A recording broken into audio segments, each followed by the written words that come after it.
चांद पर गए प्रज्ञान ने बड़ी खोज कर ली है।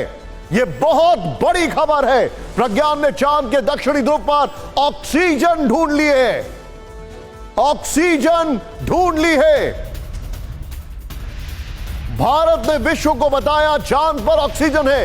यह जानकारी अब से थोड़ी देर पहले इसरो ने दी है। इसरो ने बताया प्रज्ञान अब दक्षिणी ध्रुव पर हाइड्रोजन की तलाश में है। ऑक्सीजन के साथ साथ प्रज्ञान को चांद के दक्षिणी ध्रुव पर aluminium, calcium, manganese, iron, silicon, titanium, sulphur के सबूत मिले हैं।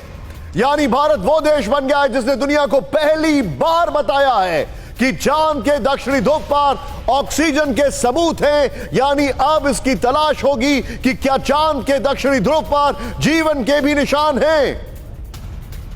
भारत ने आज इतिहास रच दिया है, अंतरिक्ष क्रांति कर दी है। इसरो के वैज्ञानिकों ने आज दुनिया के बड़े बड़े अंतरिक्ष वैज्ञानिकों को एक बहुत बड़ा संदेश दे दिया है। प्रज्ञान और विक्रम की यह कामयाबी है। यह कितनी बड़ी खोज है, यह कितना अनप्रेसिडेंटेड है, यह कितना अप्रत्याशित है। हम आज पूरे विश्व को बताएंगे कि चंद्रयान ने चांद पर क्या क्या खोजा है और इससे यकीन मानिए दक्षिणी ध्रुव पर जाने की वजह क्या थी। यह जानना कि क्या चांद पर जीवन है, क्या चांद पर कभी जीवन रहा होगा, क्या चांद पर जीवन हो सकता है, चांद पर क्या क्या मिला। यह देखिए, पहला सबूत ऑक्सीजन, दूसरा आयरन, तीसरा क्रोमियम, चौथा टाइटेनियम, पांचवा एल्यूमिनियम, छठा कैल्शियम। फिर उसके बाद ये सारे सबूत मिले हैं, ये अपने आप में अप्रत्याशित हैं। डॉक्टर मनीष पुरोहित पूर्व इसरो वैज्ञानिक हमारे साथ हैं। पीयूष पांडे जिनको आपने वहीं पर देखा था जब ये लिफ्ट ऑफ हुआ था। पीयूष, सबसे पहले बताइए, this is epic, this is historic, ये अनप्रेसिडेंटेड है। बिल्कुल, ये अनप्रेसिडेंटेड है और ये बहुत बड़ी कामयाबी है जो चंद्रयान 3 को एक तरह से मिली है।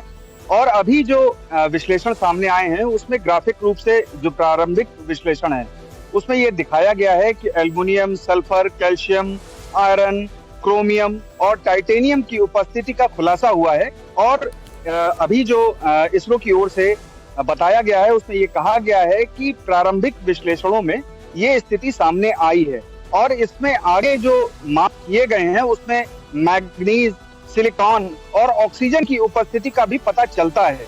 हाइड्रोजन की मौजूदगी के संबंध में अभी गहन जांच जो है वो चल रही है। तो सीधे पीयूष, मैं आपको रोकूंगा। बहुत बहुत शुक्रिया इस जानकारी के लिए आपका। लेकिन डॉक्टर मनीष पुरोहित पूर्व इसरो वैज्ञानिक हमारे साथ हैं। डॉक्टर मनीष, क्या जो आज की फाइंडिंग सामने आई हैं ये इंडिकेट कर रही हैं लाइफ ऑन मून को लेकर, चांद के ऊपर जीवन को लेकर, या तो कभी रहा होगा या कभी हो सकता है? देखिए, जो हमें चांद पर एलिमेंटल फॉर्म में ऑक्सीजन मिला या और एलिमेंट्स मिले हैं, ये जो एक्सपेरिमेंट किया गया ना इसका नाम है लिब्स, LIBS। तो क्या करा जाता है, लेजर से हाई एनर्जी को चांद की जो मिट्टी है उसके ऊपर मारा जाता है। उससे उसके अंदर के जो एलिमेंट्स हैं उनको कहते हैं अब्लेट किया जाता है। अब्लेट करके मतलब उनको हाई एनर्जी स्टेट में लाया जाता है जिससे कि वो एक प्लाज्मा के फॉर्म में आ जाए हाई एनर्जी स्टेट में। और फिर जब वो वापस अपनी मैं बहुत ज्यादा टेक्निकलिटी में नहीं जानना चाहता हूं। जो मैंने आपसे सवाल पूछा उसका उत्तर क्या होगा और दुनिया को इस रिसर्च से क्या मदद मिलेगी? देखिए, ये एक्सपेक्टेड है कि चांद की मिट्टी में ऑक्सीजन है, वो ऑक्साइड्स की फॉर्म में है। तो जो अभी मिला है उसीलिए तो इसरो ने लिखा है एज एक्सपेक्टेड, क्योंकि वो एक्सपेक्टेड है कि चांद की जो मिट्टी है उसके अंदर ऑक्सीजन मिलना एक एक्सपेक्टेशन है। वो एलिमेंटल फॉर्म में है, कंपाउंड्स की फॉर्म में है, तो वो आयरन के साथ है, ऑक्साइड्स की फॉर्म में है। अगर मुझे सिर्फ ऑक्सीजन मिलता है, वो जो जीवन को चलाता है वो O2 ऑक्सीजन है, वो उसके लिए नहीं बोला गया, एलिमेंटल ऑक्सीजन के लिए बोला गया। यानी ये कंपाउंड्स के साथ मिला हुआ है। जब हमने इस पे एक्सपेरिमेंट किया तो हमें इसका भी सिग्नेचर मिला, जैसे कि हमें बाकी धातु मिली है, जैसे हमें आयरन भी मिला है, हमें सिलिकॉन भी मिला है, वैसे हमें ऑक्सीजन भी मिला है। तो ये एज एक्सपेक्टेड है, क्योंकि ये अपोलो के टाइम पे भी पता करा जा चुका था कि चांद की मिट्टी है। बहुत बहुत शुक्रिया इस जानकारी के लिए आपका। एक हम है यानी एक